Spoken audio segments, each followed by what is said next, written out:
Yo, what's cracking? It's your homeboy Ice Cube, and you tuned in to Everything Snowboarding and More podcast. You know what it is, baby.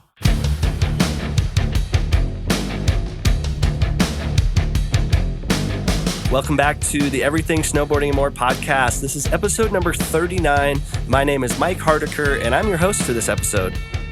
This week, we are featuring Les Stroud. Les Stroud is also known as Survivorman. This is a really fun interview. We talked about the outdoors, we talked about gear, a little bit of everything else as well. This week's podcast is being sponsored once again by Spark R&D, reliable manufacturer of badass splitboard bindings. For more information, check out sparkrnd.com. Welcome back, everybody. This week's guest is known as Survivorman. You've probably seen him on TV. He had a hit show. I think he was on TV for 18, 20 years now. Les Stroud, welcome to the show. Hey, thank you very much. So, Les, we're based here in Jackson, Wyoming, and it gets cold in the winter. I just got your new book, and what are some tips that you might have for some of our readers and listeners that spend time recreating in the cold? What's some great ways to just kind of be out there when it's temperatures are less than ideal? I think one of the first ones usually out of my mouth with a question like that comes to winter and cold is always going to be based on what are you wearing? And I think that, granted, a big, thick one-piece snowmobile suit is fantastic if you're sitting on a snowmobile or riding a snowmobile or you're sitting at an ice fishing hole, but absolutely terrible if you need to move, if you need to do anything that gets your muscles moving because you become overheated so quickly. So I'm a massive fan of layering. In fact, even in that situation, I just would layer up a lot if I knew I was going to be sitting on a snowmobile, for example. But basically layering, because once you layer, you can layer up, you can layer down. It's a little tedious. I've had times where I've put a jacket on and off, every 12 minutes kind of thing, because, the sun's out and I'm on the trail in snowshoes, but it's no wind. Now I'm sweating. The sun's got in and I'm walking on the frozen lake and the wind's blowing. I'm freezing. So layering up and layering down is a big thing for me. And one little side tip, this is a controversial one because I hear guys kind of sort of debating it, but I firmly stand on the side of that. As you are between the hours of daylight, you're warm, you might be working, and it's before, say, 4 p.m. on a cold winter's day. Staying hydrated is massively important. And if the only way you can do that is to eat snow, I say eat it. You want to make sure it's clean snow, but otherwise I eat lots of snow until about late in the day. And then you want to be careful because if you're doing any kind of survival stuff, or even sleeping in a tent for that matter, you can cool down really quickly by eating snow. So there is a caveat to it, but there's a couple of tips for you. Well, I love the layering aspect. We do a lot of ski touring here and splitboarding, and a lot of times when people are at the trailhead, you see them with their big heavy down, and they start their ski tour that way. And within 5-10 minutes, as you mentioned, all of a sudden that gets put into the pack, and then it's kind of that layering aspect. Maybe you just use your shell, or maybe even put the shell on the pack. Go out and walk for 2-3 hours, and then all of a sudden you get to where you're going, and then you can put that layer back on. But the part about the hydration, that's really interesting. So basically, like if you go out and you're really dehydrated and you start sweating out there, layering kind of comes second to the dehydration. Is that correct? I wouldn't prioritize it either which way. I mean, and that's the thing is you can't do that. You can't do the once and for all ultimate piece of gear, once and for all ultimate survival technique, once and for all thing you must do. It doesn't work like that. It will depend on the situation. You may be in a situation where dehydration can be second to layering, or where layering can be second to dehydration. It's way too many variables to just put a pin in that, And as far as like base layers, do you find merino wool or synthetics? Is there anything that you like to have kind of next to skin? Yeah, and I'll take the question further and say, as a general rule, my preference has been to combine new, synthetic, hyper professional kind of worked on sort of researched and designed clothing with some old school clothing. And the base layers for me tend to be the new stuff, the synthetic stuff. I mean, it's interesting because, again, you got to take everybody's body into consideration. Not all of us sweat a lot. I sweat a lot. My wife doesn't. So we're going to require two different kinds of base layering. But I do like anything that has a wicking component to it. And sometimes I find the thinner, the better for base layers. But, again, with a guy who does get a high temperature going in his body when he's working out, that's me, I may find myself, skiing shirtless. Now, sometimes they're like, oh, you guys are looking all macho. No, if I don't, I'm just soaking my shirt. That's why I'm shirtless. So I'm okay if my nipples get cold right now. You know what I'm saying? So base layers for me, I like the high tech. And as far as when you say like what because we've been through so many versions, the capilines and the nylons and the different synthetics that are available, I say yes to all of them because they all have their place. They all have different research methodologies that have been done to how they were created. So you got to try them all out. You gotta, and that's fun. I mean, there's nothing that's not, it's completely fun to test out clothing all the time until you go, you know what? No matter what I do, I love this shirt. I love when it's on me. I think I'm even a better skier when I have it on. So that's kind of the way I look at it. I love that. You know your gear. And what I do for a living is actually test gear. I had a conversation with Corey Simpson, the director of marketing over at Patagonia. And I kind of asked him, hey, you guys are making all these base layers. Like I personally, like you, I sweat a lot. So there's times before I even, get to the trailhead in my car, I'm sweating. And I found the thinnest type of a synthetic base layer, even a short sleeve for me works better just to kind of move that heat through my body. And then I have, different capilines or things for a mid layer. But the layering it's an interesting thing. And like you said, it's a really important component to going out there. And especially if you're doing high output energy. And I've actually taken it as far as to bring a second base layer top, just knowing that if I plan to sweat through, I'm like, hey, kind of like a fresh pair of socks. If you go out on a big day snowmobiling, you put those on. Yeah, I'm interrupting you, but what you said, because I want to, because what you said is pretty vital. Just last weekend, I was snowshoeing in Crater Lake National Park, and we got to lunchtime, and it was just my wife and I and another couple, and I pulled off my base layer shirt, so I'm skin now, and then I pulled out the dry one, and my wife, ever proud of me, she goes, now that's a pro move right there. I said, you're damn right it is. Wow. I said. So, and I mean, the thing is, look at it this way.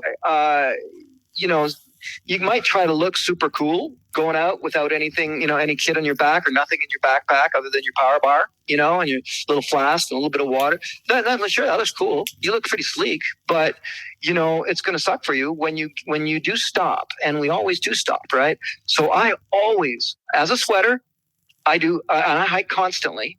I always have in my pack a spare pair of socks. Now, that's in case I step in creeks and things. Let's say I'm hiking in Oregon or something. I always have the shirt, and almost guaranteed, unless it's windy and sunny and I can dry out the shirt I was wearing, I'm switching shirts at lunchtime. And you know what? You say, well, that's kind of geeky. No, it's super comfortable. It's awesome. So I always promote that.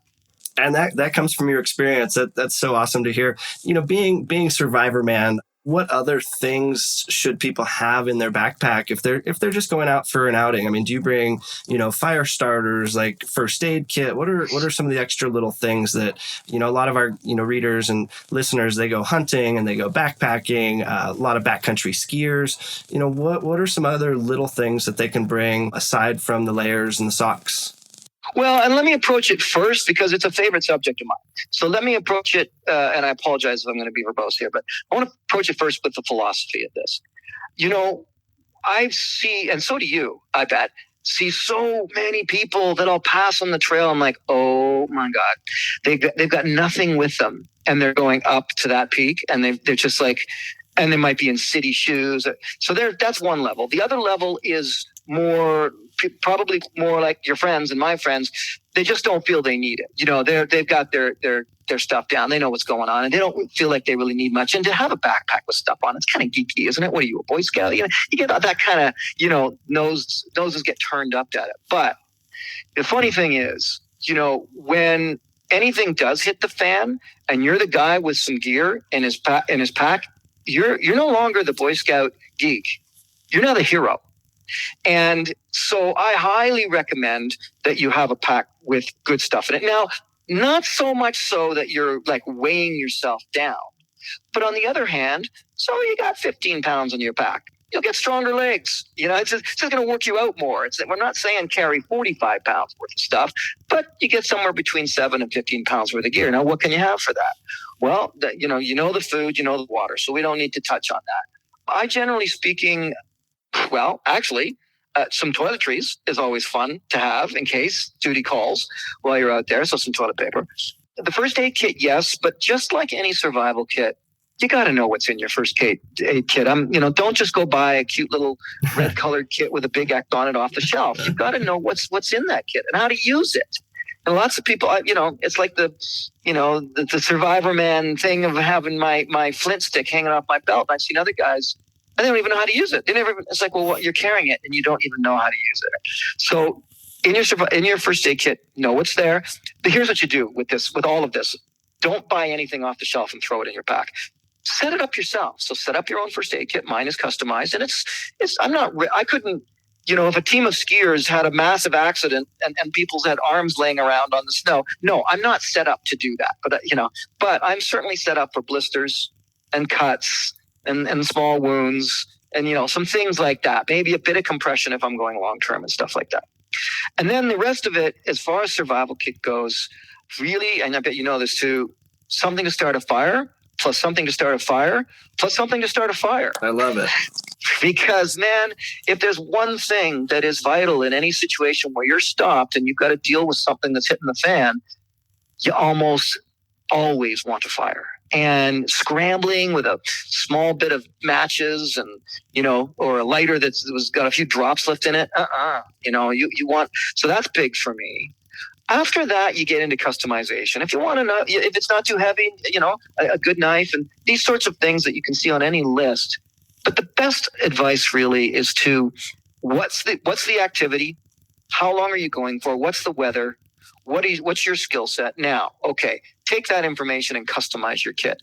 But definitely, I'll end it this way. Whatever you do, take a kit. Don't think you're too cool for it. You can get the most awesome, sleek backpack from REI or Mountain Equipment Co-op or someplace like that and still look very cool and also be prepared at the same time. Definitely. And, I'll put a link up. We did an article on what to put in your first aid kit. And we had one of our Canadian mountain guide writers kind of put this together. And, same thing. He said, just don't buy it off the shelf. What do you need? Maybe some gauze pads, maybe some stuff for blisters. One of the things that I carry with me, just because I'm with skiers in the wintertime, is a pair of trauma shears so that if I did have to cut somebody out of a ski boot, I could do that. As I switch over to hunting season, I actually have a whole different kit that I've put together that has more of tourniquets and things to stop bleeding and, a little bit more of that first aid, knowing that we're out there, playing with knives. But yeah, that's brilliant just to kind of know what's in your kit.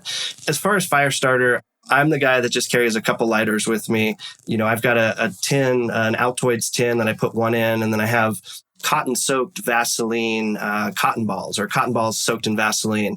And I found that, if I can get the lighter to go, that's just an incredible way to get a fire going. I haven't really ever tried too much the other ways aside from a lighter or matches. Like, what would be a good introduction for somebody that wanted to add a second or third fire starter to their kit? Sometimes the videos look easy and sometimes they don't. What's kind of the first, if somebody wanted to step up from matches and a lighter, what would you recommend? Well, you're asking a question. It's a bit of a double-edged sword. And anybody who's into like survival and watches Survivorman and the other stuff and is probably going to hate me for this.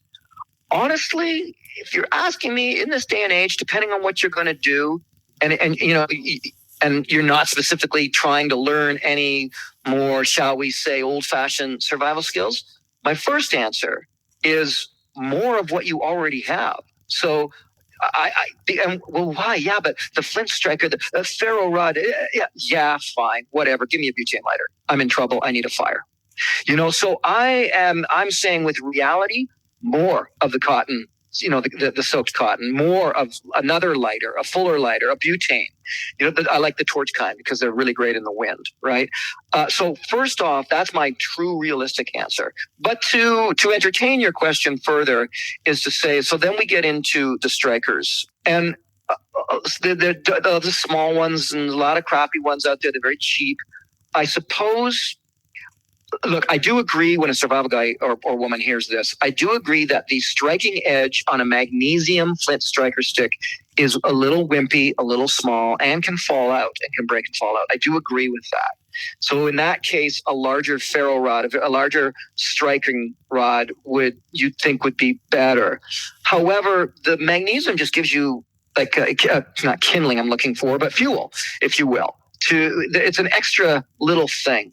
So really, before you get into hitting rocks against pieces of steel, a simple ferro rod, watch some videos on it, that sort of thing, because a lot of people, they definitely, if you don't, I'll say it this way, I'll end this way and say that if you go to a ferrous rod, if you're going to go to a magnesium flint striker, any kind of flint striker, there's a technique to it. Don't think you can just grab it and make some sparks. That's not how it works. Watch some videos because there is a definite technique to it, and funnily enough, it takes a little more muscle than you think. Now, it's muscle directed in a very specific and strategic way, so it's not brute force, but you still need some strength and some muscle to maneuver your hands and to make them work. But that'd be the next logical step up. Long answer there, but yeah. No, that's great. Fire's important to me, as you can tell. For sure. And the fact that you said, use what you're comfortable with. And, I love that you said fire, 3 times and have that redundancy. One of the things that I notice in my backpack is most of the stuff that I carry ends up not being for myself, whether that's a repair kit, first aid, a pair of I bring extra goggles, I bring extra gloves. And, sometimes, they say here in the Tetons, the bigger your pack, the more stuff you're going to inherently bring. But when that happens and you get strong and you get used to it, when a situation happens, like you said, you go from Boy Scout to hero that quickly. Yeah. You know what? And why not? Why not have stuff that's for everybody else? The one time you're going to need it for you, of course, is going to be fantastic. But for the most part, hopefully you're skilled enough that, generally speaking, it is for other people. And why not? You don't have to bitch about the fact that they didn't bring what they should have. You know what you're doing. Don't deny your own skill set and your own kind of predictive mind management of what can happen out there. Go for it. And it is true. You can. I suggest, I suppose after time you can become silly, but only if it drags you down. Only if it holds you back. If you got strong legs, go for it. Bring a tent, even if you're not going camping. Whatever you like, because So it's not even balancing a line between being geeky or not. It's really just go to the place of your greatest comfort. But I would suggest don't let that be nothing. Find the place of where you're most comfortable and how much you carry and get to that stage, because then you can be the hero and somebody else. By the way, one more tangent comment on just before we finish the lead subject of fire. It's not enough to have a great butane lighter with a great torch flame and some wax cotton. That's not enough, because I've watched people, try to get roaring fires going with toilet paper. It ain't going to happen. You also, the real next step, here's a better next step. Go out in as many circumstances as you can and see what it takes to get a fire going, especially in the rain. Especially in the rain. So you can have lighters, you can carry them, but I do it to my wife all the time when we go camping. It's like, you're on fire, because I know she's not as good as I am, or that good originally, at getting a fire going. So I kind of force it upon her, say, well, you got the lighter, and she gets better at it. But most of us carry lighters and we suck at getting fires going. So go and practice that fire starting. Wow. And in the rain too, even in the snow, it's tough, but gosh, in the rain, when everything's damp and, yeah. Les, where are you from? I noticed a little bit of an accent in your voice. Canada. Okay. Yeah. You know, it's Canadian. Yeah. I'm from Ontario. Okay. And was your childhood, did you grow up kind of playing outdoors? Was this kind of a natural progression for you? I grew up desiring it. So I grew up in the teenage era. The TV era of the 70s. I grew up with where I watched Jacques Cousteau and Mutual of Omaha's Wild Kingdom, and the National there wasn't a National Geographic on TV then. So I grew up desiring it, wanting it. I did not come from a family that was an outdoor family. I I had to achieve my outdoor goals entirely of my own volition.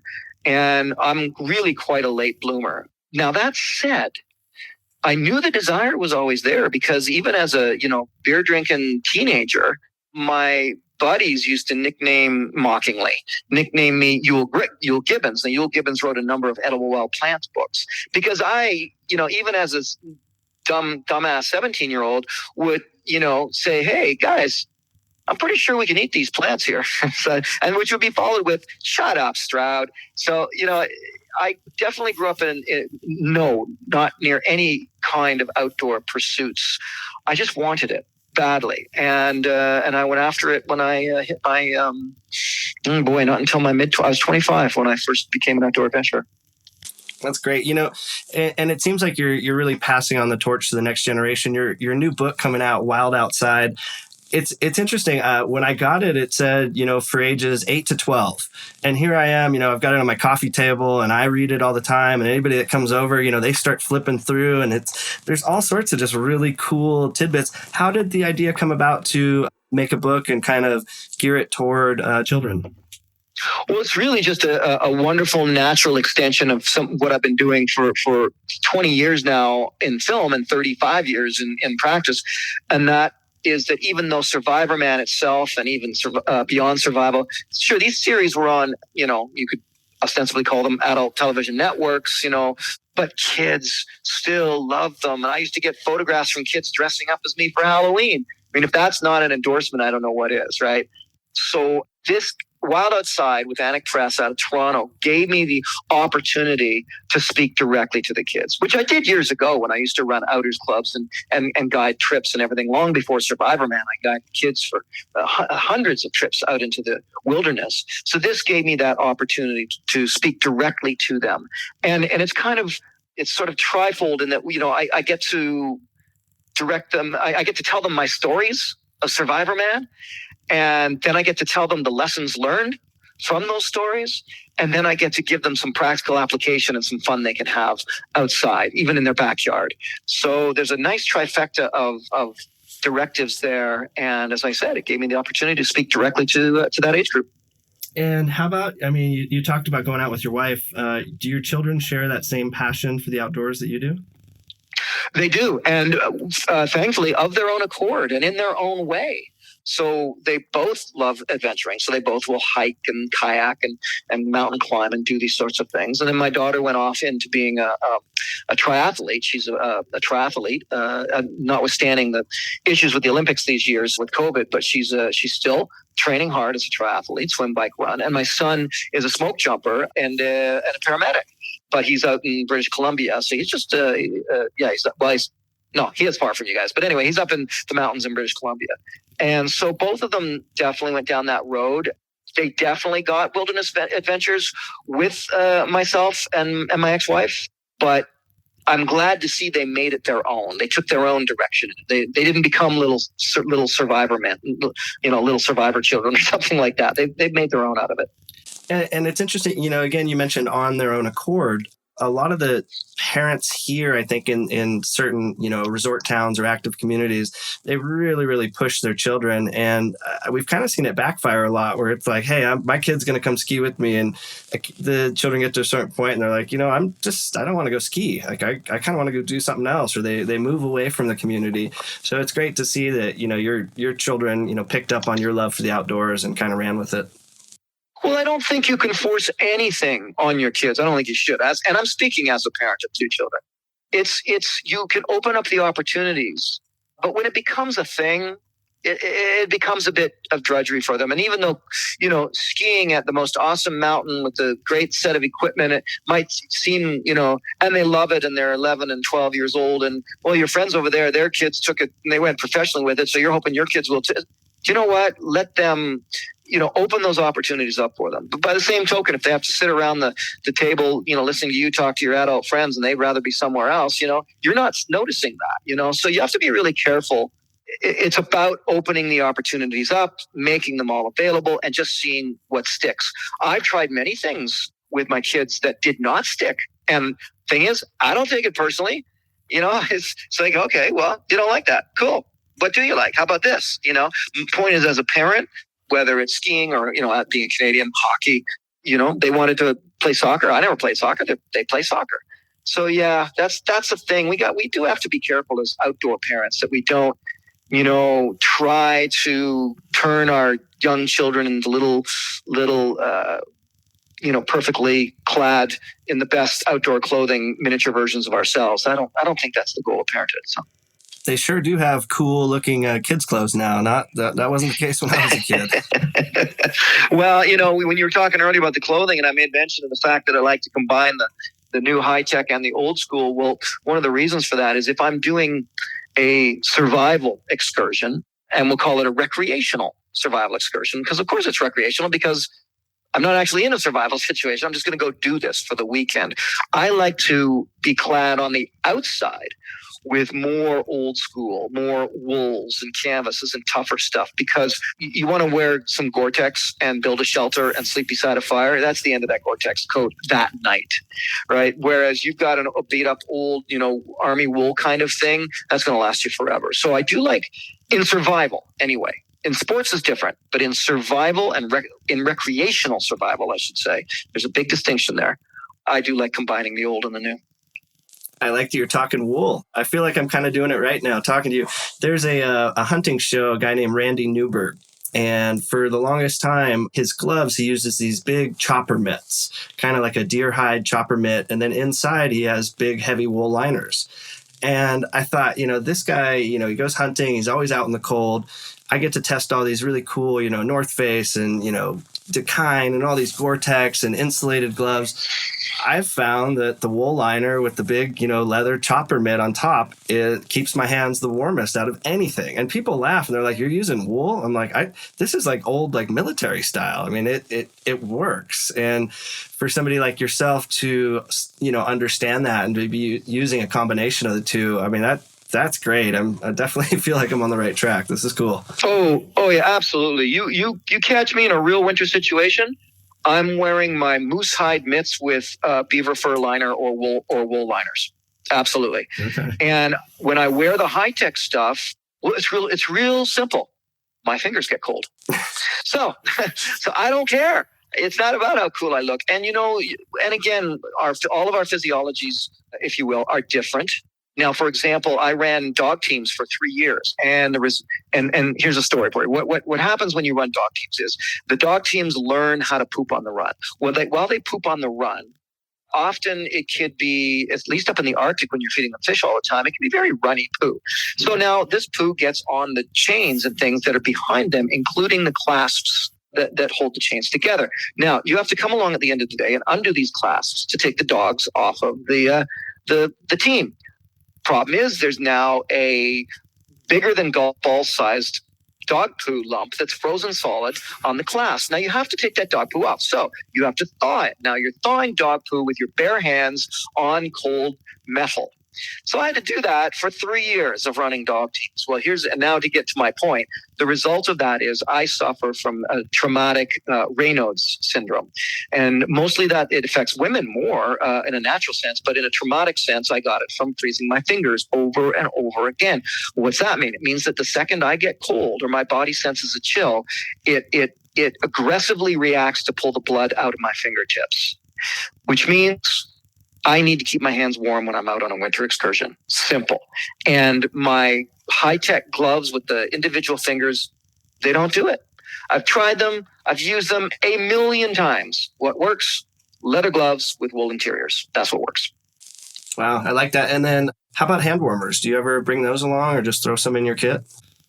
I do. If it's really cold, yeah, you bet. I mean, why not? That's, like I said, I'm not purist about it. Always blending the modern and new and synthetic with the old. And that's new, if you will. So, yeah, absolutely. If hand warmers, find well, okay, here's another story for you in that respect. I have, maybe you can tell me this because maybe I just haven't done enough research, but I have a jacket that was sent to me years ago. And I actually I said, well, if you ever want to do something with me, I'm into it. And I never heard back from them, but I got this jacket. It is an electric jacket. It's got one of those heaters in the back of it. And I must have had it in the closet for 6 years, never touched it. Then I got, I'm snowshoeing in Oregon a lot with my wife in a Crater Lake area. So we always stop for lunch, and our lunches tend to be very leisurely. So now you start to chill down and we sit in the snow with our chocolate labs, right? And we've got little seats that we sit on, but just the same. So I thought, I'm going to try this jacket thing. Plugged it in, took it out on the next snowshoeing thing, and lunchtime stop. I pull off, whatever I was wearing. I was probably feeling a little bit sweaty, a little bit warm at the time, but you start to feel that little chill. Oh, there it is coming in. Maybe I switched my shirt. I put on the electric coat. Oh my God, it was awesome. I sat there in the greatest of luxury. It's got a 3-hour heating thing on it. And I'm like, I'm really sorry, honey, but I'm not letting you wear this coat because this is awesome. So any kind of supplemental heat that helps you stay warm when you need it. Look, man, the greatest thing you can do out in your adventures is be comfortable. And being comfortable is like an art form out there. Why suffer? I've suffered a lot out there, as you know, and I'm not for that. This has been a really fun conversation, Les. I love that we've talked gear and being comfortable in the backcountry, whether it's camping or your day trip. So many people now are on the kind of the ultralight thing. They want to just shed as many grams as possible and be in the single person tent. If I'm backpacking by myself, I love a 2 to 3 person tent. Like, I'd rather have the space so I can put all my stuff inside, and I bring a really nice sleeping pad.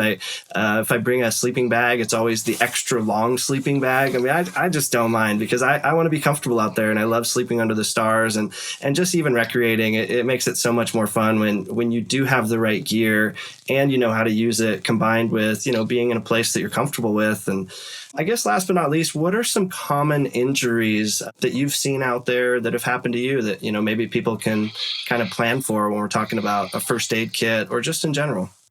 The easiest of common industry is a simple blister. The thing is, a blister will knock you down. It'll take you off your feet, a bad one.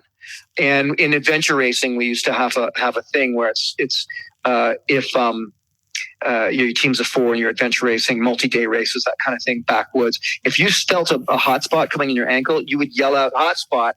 And the other 3 members would instinctively always say, thank you. Why? The reason is because if you try to, man that out and just like tough it out, that hot spot's going to turn into a horrifying blister, and eventually it's going to shut the team down. When you go early on blisters and say hot spot and you fix it, well, sure, you're losing 4.5 minutes to put that blister thing on there, but you're saving the race. And so blisters will knock you down quicker than you think. Burns are another one that I tend to see, especially if you're going to have outdoor fires. You get these little burn situations. Everything from you grab the wrong stick and there was a coal on the end of it and you didn't see it, to the horrific pouring of bacon grease from the frying pan on the forearm kind of stuff. And so burns are one. Second skin is something I like to keep. Second skin in my first aid kits, sort of thing. And eyes, that's a tricky one.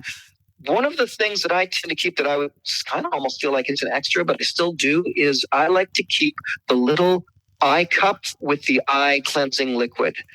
That's I've actually used that more times, and sometimes it's just dust around the campsite, getting in your eye. But man, same thing. One little fleck in the eye will knock you down.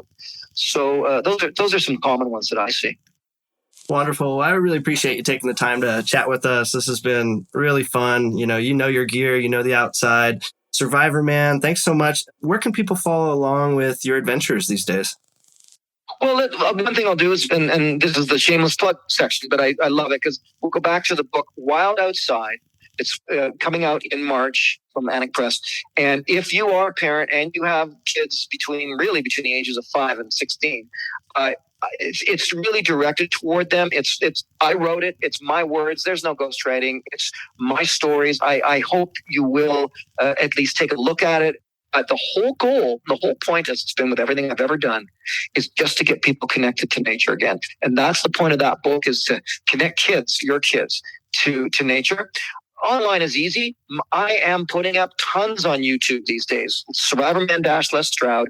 Most, if not all, of my Survivorman episodes will be up there. Survivorman Bigfoot, Beyond Survival, and all kinds of other material and how-tos and director's commentaries. So my YouTube channel is a really big focus.